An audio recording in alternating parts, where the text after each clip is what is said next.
Welcome. In front of me I have Xiaomi Mi 11 and today I'll show you how you can remove tempered glass from your display.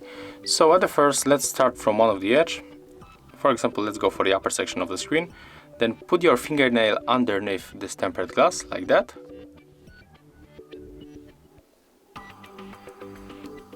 And then you can move your fingernail to the second side.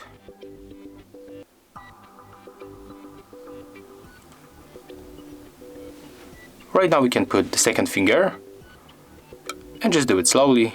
Try to don't break glass.